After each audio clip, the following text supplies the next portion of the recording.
El Zorro Plateador presents Myths for Today's Man. Stories, fables, and tales for a world in chaos. The Snake and the Eagle. A little boy grew up carrying around a bag. There were many things in this bag, but it was also filled with a lively brood of tiny black snakes. He also carried around an eagle on his shoulder. His father had given him the eagle, and with it a tiny helmet to cover its eyes, which is known in falconry as a hood, and it acts as a blind and calms the bird.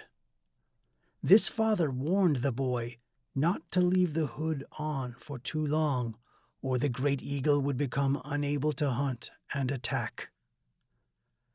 As the boy grew into a teenager, a few snakes also grew and got stronger, and the hooded eagle listened to them from the boy's shoulder, and he forgot to remove its hood.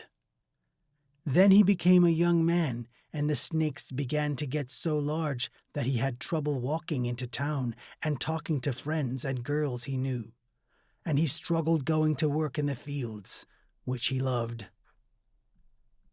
The snakes watched the eagle from below and laughed, knowing they would eventually feast upon the boy. Still, the patient eagle listened. Then one snake had become very large and began to slither about the boy.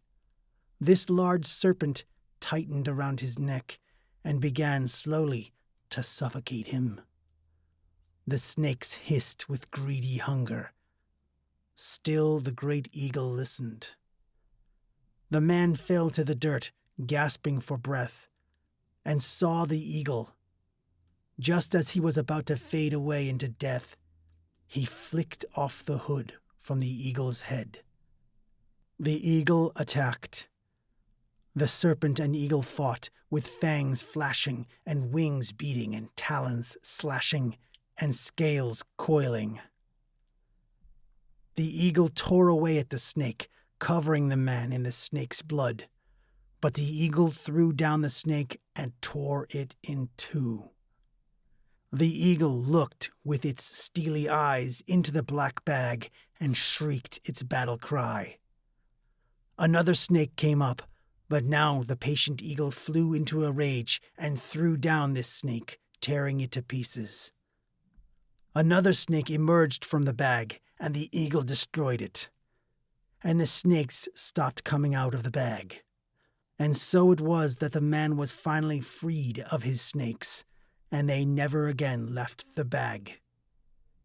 The man stopped, amazed at the battle going on around him and upon him. And there on the ground he saw the abandoned eagle helmet, and upon it he recognized his family emblem.